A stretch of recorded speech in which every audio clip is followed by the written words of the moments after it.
Anda pernah kepikiran nggak sih, apa yang sebetulnya dibutuhkan untuk mengubah sebuah bangsa? Bukan kebijakan politik atau revolusi besar-besaran, tapi sesuatu yang jauh lebih personal. Nah, hari ini kita bakal kupas tuntas sebuah kisah luar biasa. Kisah tentang gimana satu hati yang terbakar, dan ini beneran, bisa menyulut kebangkitan rohani yang efeknya masih kita rasakan sampai sekarang. Yuk, kita mulai. Landasan dari semua pembahasan kita hari ini tuh ada di sini nih, di ayat yang luar biasa kuat ini. Coba deh, perhatikan frasa ini. Biarlah rohmu menyala-nyala.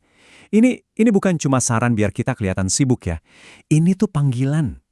Panggilan untuk punya semangat yang membara dari dalam. Dan persis inilah yang nanti kita lihat jadi kenyataan di kisah yang akan kita bahas. Jadi, gimana sih sebetulnya sebuah kebangunan rohani yang sejati itu dimulai? Mungkin ya kita langsung mikir, wah pasti butuh program besar, kampanye di mana-mana, atau mungkin gereja yang super megah. Tapi ternyata kisah yang kita bahas ini nunjukin arah yang benar-benar beda. Seringkali semuanya itu justru berawal dari hal yang jauh lebih kecil, jauh lebih personal, cuma dari satu hati. Dan inilah dia, tokoh utama kita, John Wesley. Anda tahu, sebelum dia jadi pemicu kebangunan rohani besar, dia itu seorang pendeta yang, ya ampun, taatnya luar biasa. Tapi hatinya kosong. Nah, kisahnya ini jadi bukti hidup gimana perubahan batin satu orang saja bisa jadi percikan api kecil yang akhirnya membakar semangat satu bangsa. Oke, sekarang kita masuk ke bagian pertama dari transformasinya. Ini penting banget karena di sini kita akan lihat bedanya. Beda yang sangat krusial antara cuma sekedar menjalankan ritual agama sama punya iman yang benar-benar hidup. Inilah inti dari perubahan hati seorang John Wesley. Coba deh lihat perbedaannya. Kontrasnya ini luar biasa loh. Di satu sisi, sebelum momen penting di Aldersgate, Wesley itu ya pendeta teladan, rajin, disiplin, pokoknya sempurna dari luar. Tapi di dalam, hampa, kosong. Terus, boom! Setelah Aldersgate, semuanya jungkir balik. Rutinitas yang tadinya kosong diganti sama iman yang sejati. Hatinya yang dingin itu jadi hangat karena merasakan anugerah Tuhan. Benar-benar perubahan yang drastis kan. Dan ini dia kalimatnya. Kalimat yang menangkap momen itu dengan sempurna. Hatiku terasa aneh dengan aneh. Ini bukan cuma kata-kata puitis loh. Disinilah momennya.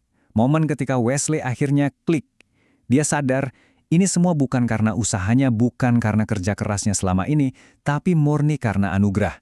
Ini bukan sekedar perubahan cara pikir, ini adalah titik balik total hidupnya. Jadi pelajaran pertama yang bisa kita ambil tuh, wah ini dalam banget. Kita bisa aja loh melakukan semua kegiatan rohani dengan sempurna. Tiap minggu ke gereja, doa, baca Alkitab. Tapi kalau hati kita nggak ada di situ, semua itu cuma jadi rutinitas kosong. Kekristenannya sejati, menurut pengalaman Wesley, itu dimulainya dari dalam, keluar, bukan sebaliknya. Oke, jadi sekarang hatinya udah menyala nih. Terus apa? Apa dia cuma duduk manis, menikmati perasaan hangat itu sendirian? Oh, tentu tidak. Justru, iman yang baru ditemukan ini mendorong dia buat bergerak, keluar.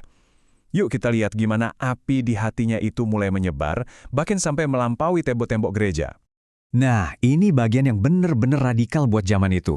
Coba bayangin, alih-alih nunggu orang datang ke mimbarnya yang nyaman, Wesley malah melakukan hal yang gak kepikiran sama sekali. Dia turun langsung ke medan perang kehidupan nyata. Dia samperin orang-orang di ladang, di jalanan yang kumuh, bahkan dia masuk ke tambang-tambang yang gelap buat ketemu para penambang. Dia nggak nunggu, dia yang menjangkau. Pelajaran kedua dari sini benar-benar mengubah cara kita melihat gereja kan. Pesannya tuh jelas banget. Iman itu bukan buat dikunci di dalam gedung 4 tembok, justru panggilan kita adalah untuk membawanya keluar, menembus semua batas sosial buat menjangkau orang-orang yang mungkin gak akan pernah berani melangkahkan kaki ke dalam gedung gereja. Oke, jadi imannya sekarang udah nyata, misinya aktif menjangkau keluar. Keren, tapi Wesley tahu itu aja belum cukup. Masih ada satu kepingan puzzle lagi yang penting banget. Gimana caranya iman ini benar-benar mengubah kelakuan kita sehari-hari? Buat Wesley, iman sejati itu harus kelihatan, harus ada buktinya. Gimana caranya? Akarnya sih disiplin rohani pribadi ya, tapi buahnya itu tumbuh di dalam komunitas. Makanya dia bikinnya namanya kelompok-kelompok kecil, tempat di mana orang bisa saling jaga, saling dukung, dan, ini nih kuncinya, saling bertanggung jawab, saling ingetin supaya tetap di jalan yang benar, jadi nggak berjuang sendirian. Dan inilah poin puncaknya, yang brilian. Kebangunan rohani sejati itu bukan sekedar perasaan hangat sesaat. Bukan cuma soal emosi, tapi soal transformasi yang nyata, yang kelihatan. Kalau kita bilang iman kita hidup ya, buktinya mana? Apa kita jadi lebih sabar sama orang?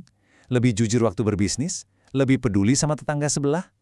Menurut Wesley, iman yang sejati itu selalu meninggalkan jejak perubahan.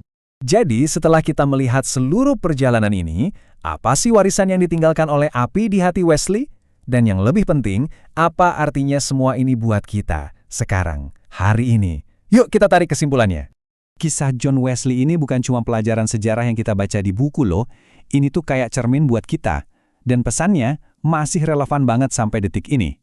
Pesannya adalah, Tuhan masih mencari hati-hati yang bersedia. Hati seperti Anda dan saya, hati yang mau dinyalakan oleh kasih-Nya, supaya bisa jadi agen perubahan dimanapun kita berada.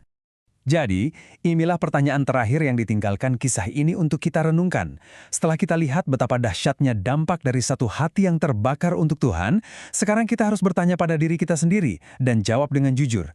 Apakah api itu masih menyala di dalam hati kita hari ini?